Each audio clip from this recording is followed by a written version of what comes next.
Baik, Assalamualaikum warahmatullahi wabarakatuh. Perkenalkan nama saya Adila Srihardi dengan NIM 24061002. Sebelumnya saya mengucapkan terima kasih atas kesempatan yang diberikan pada presentasi kali ini. Saya akan membahas tentang pengukuran profil melintang di atas patok, mulai dari dasar teori hingga manfaatnya dalam pekerjaan konstruksi. Baiklah, langsung saja kita mulai dari konteks praktikum. Pengukuran profil melintang di atas patok merupakan kegiatan praktikum yang sangat penting dalam pekerjaan teknik bangunan, khususnya pada pekerjaan perencanaan dan pelaksanaan konstruksi jalan, saluran, tanggul, dan bangunan sipil lainnya. Praktikum ini digunakan untuk mengetahui bentuk dan kondisi permukaan tanah secara melintang terhadap suatu garis rencana, misalnya sumbu jalan. Dengan adanya patok sebagai titik acuan terhadap hasil pengukuran, menjadi lebih akurat dan dapat dipertanggungjawabkan. Baik, di sini saya akan menjelaskan apa itu pengukuran profil melintang. Jadi, pengukuran profil melintang itu adalah kegiatan mengukur perbedaan tinggi permukaan tanah pada arah tegak lurus terhadap garis utama atau sumbu. Pengukuran dilakukan dari satu titik referensi berupa patok yang memiliki elevasi tertentu. Konsep utamanya meliputi penentuan titik acuan, pengukuran jarak mendatar dan beda tinggi, pencatatan hasil ukur secara sistematis untuk digambar menjadi profil melintang. Dan alat-alat kerja yang akan kita gunakan, yang pertama ada water pass, dan yang kedua rambu ukur, dan yang ketiga ada meteran. Kalau untuk prinsip kerjanya, yang pertama water pass menghasilkan garis bidik datar, dan yang kedua rambu digunakan untuk membaca tinggi permukaan tanah, dan yang ketiga selisih bacaan rambu menunjukkan beda tinggi antar titik, dan yang terakhir jarak antar titik diukur untuk mengetahui posisi melintang terhadap patok. Untuk istilah penting dalam praktikum ini ada beberapa istilah penting yang sering kita gunakan. Di antaranya yang pertama patok. Patok itu istilah pentingnya disebut dengan titik tetap sebagai agen pengukuran. Dan yang kedua BM, benchmark, yaitu titik referensi dengan elevasi diketahui. Dan yang ketiga profil melintang adalah gambaran potongan permukaan tanah secara melintang. Dan yang keempat, beda tinggi. Beda tinggi adalah selisih elevasi antara dua titik. Dan yang kelima, backside atau BS, yaitu bacaan rambu awal. Dan yang keenam, foresight, yaitu bacaan rambu akhir. Dan yang terakhir, elevasi, ketinggian suatu titik terhadap bidang referensi. Di sini kita akan membahas tentang tujuan dan manfaat dari praktikum tersebut. Tujuan dari praktikum tersebut secara teknis yaitu menentukan bentuk dan kontur permukaan tanah, dan yang kedua mengetahui beda tinggi dan kemiringan lahan, dan yang ketiga menghasilkan data teknis untuk perencanaan dan pelaksanaan konstruksi, dan yang terakhir melatih ketelitian dan ketepatan dalam pengukuran lapangan. Selanjutnya, manfaat praktikum ini dalam bidang pendidikan atau pekerjaan konstruksi itu, kalau untuk di bidang konstruksi yaitu mempermudahkan perhitungan volume galian dan timbunan, dan yang kedua menjamin kesesuaian pekerjaan lapangan dengan desain, dan yang ketiga mengurangi kesalahan teknik dalam pembangunan, yang keempat manfaat dalam pendidikan. Untuk manfaat dalam pendidikan ini untuk meningkatkan pemahaman teori pengukuran secara langsung, melatih keterampilan penggunaan alat ukur, dan yang terakhir membiasakan mahasiswa atau mahasiswi dengan prosedur kerja lapangan yang profesional. Baik, untuk alat dan bahan yang kita gunakan pada praktek kali ini, yaitu yang pertama water pass. Water pass ini gunanya untuk menentukan garis datar, dan yang kedua tripod. Tripod ini menopang alat ukur seperti yang ada pada gambar di samping. Tripod itu yang mempunyai kaki 3. Nah, itu tripod. Dan yang ketiga, rambu ukur. Rambu ukur ini gunanya untuk membaca tinggi titik. Seperti yang ada pada gambar tersebut, rambu ukur itu eh, ada yang warna merah, ada yang warna putih. Dan meteran gunanya untuk mengukur jarak antar titik. Dan yang kelima, patok kayu. Patok kayu ini gunanya untuk penanda titik ukur, ada palu, buku ukur, dan alat tulis untuk mencatat data. Dan standar keselamatan kerja atau yang biasa kita sebut dengan K3, menggunakan alat sesuai prosedur, memastikan tripod berdiri dengan stabil, berhati-hati saat bekerja di lapangan, dan menghindari area berbahaya. Baik, di sini saya akan menjelaskan tentang langkah kerja dalam praktikum pengukuran profil melintang di atas patok. Baik, untuk langkah-langkah kerja praktikum yang perlu kita perhatikan, yang pertama yaitu ada tahapan persiapan, yang mana di tahapan persiapan ini kita harus menentukan lokasi pengukuran profil melintang, menentukan dan memasang patok-patok pada setiap titik profil melintang dengan jarak tertentu, dan yang ketiga menyiapkan alat ukur seperti water pass atau auto leveling, atau total station, rambu ukur, dan meter. Dan yang terakhir melakukan pengecekan dan kalibrasi alat sebelum digunakan. Selanjutnya yaitu proses pengukuran. Nah, di proses pengukuran ini kita harus melakukan yaitu mendirikan alat ukur di posisi yang memungkinkan semua patok terbaca.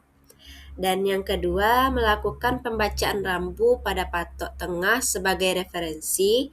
Dan yang ketiga, mengukur tinggi atau rendah setiap patok kiri dan kanan terhadap patok referensi. Dan yang terakhir, mencatat jarak horizontal masing-masing pada patok dari sumbu tengah. Selanjutnya, pencatatan data lapangan. Nah, seperti yang kalian lihat, pencatatan data lapangan ini harus sesuai dan harus kita bikin seperti tabel hasil pengukuran lapangan biar jelas. Yang pertama, mencatat hasil pembacaan rambu pada buku ukur, dan yang kedua, mencatat jarak antar patok, dan yang ketiga, memberi keterangan posisi patok seperti kiri atau kanan, nomor patok, dan lain-lain. Dan yang terakhir, menyusun tabel hasil pengukuran lapangan. Nah, seperti yang kalian lihat pada tabel yang sudah saya berikan. Baiklah, selanjutnya yaitu kita bahas tentang metode analisis dan perhitungan. Nah, di sini kita akan menghitung dan menganalisis data-data yang telah kita ambil dari hasil praktek. Sebelum kita masuk ke perhitungan, terlebih dahulu kita harus memperhatikan metode pengolahan data dan apa-apa saja rumus yang harus kita gunakan. Nah, di sini saya akan menjelaskan metode pengolahan data dan rumus-rumus yang akan digunakan.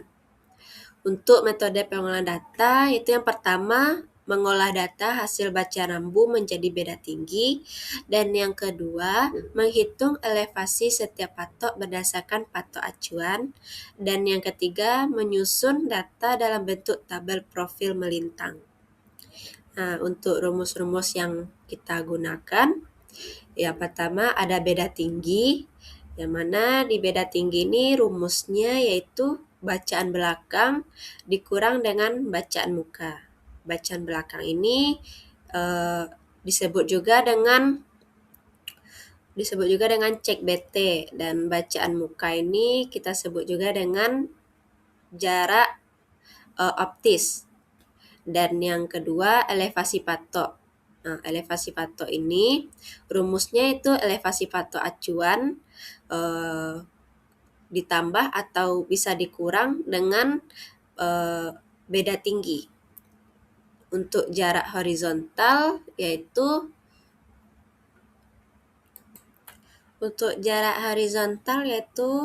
kita memakai rumus yang pertama selisih posisi patok terhadap sumbu tengah. Itu rumus untuk jarak horizontal. Nah, di sini kalian bisa lihat contoh perhitungan sederhananya. Kalian bisa lihat tabel-tabel yang ada di samping ini. Nomor patok 1, 2, dan jaraknya kita memakai satuan meter, dan bacaan rambu kita juga memakai satuan meter. Untuk jarak 0, 2, 4, dan bacaan rambu 1,500 dan 1,750 dan 2,100. Nah, di sini kita akan melakukan perhitungannya. Kita harus ketahui dulu elevasi patok acuannya berapa, bacaan belakangnya berapa, dan bacaan mukanya berapa. Di sini udah diketahui untuk elevasi patok acuannya yaitu 100,00 meter. Untuk bacaan belakang kita mendapatkan 1,50 meter dan bacaan muka 2,00 meter. Nah, di sini kita memakai rumus beda tinggi. Untuk rumus beda tinggi yaitu bacaan belakang dikurang dengan bacaan muka. 1,50 dikurang 2,00. Dapat hasilnya min 0,50 meter. Dan langkah selanjutnya yaitu kita harus mencari elevasi patok. Untuk rumus elevasi patok kita menggunakan rumus elevasi patok acuan dikurang dengan hasil dari beda tinggi yang kita dapatkan tadi, yaitu 100,00 dikurang dengan 0,50. Kenapa dikurang? Karena kita mendapatkan hasil beda tinggi tadi min. Kalau seandainya beda tinggi tadi kita mendapatkan hasil plus, maka elevasi patoknya kita tambah dengan hasil dari beda tinggi. Nah, di sini kita dapat hasil beda tingginya min, maka kita kurang dengan 0,50. Maka dapat hasilnya 99,50 meter. Kesimpulan yang dapat kita ambil dari hasil praktikum pada hari ini yaitu profil melintang permukaan tanah dapat diketahui dari perbedaan elevasi tiap patok.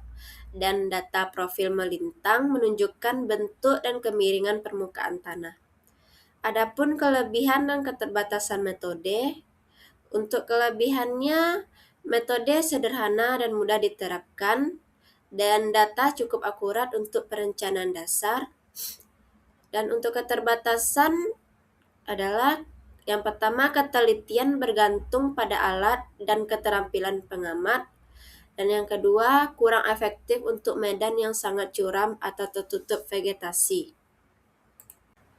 Saran dan perbaikan atau penerapan yang perlu kita perhatikan yaitu disarankan menggunakan alat dengan ketelitian lebih tinggi untuk hasil yang lebih akurat.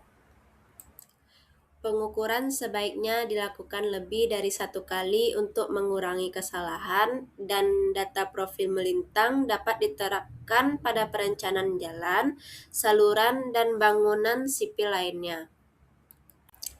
Itulah penjelasan dari saya. Saya menyadari masih terdapat kekurangan, oleh karena itu kritik dan saran sangat saya harapkan.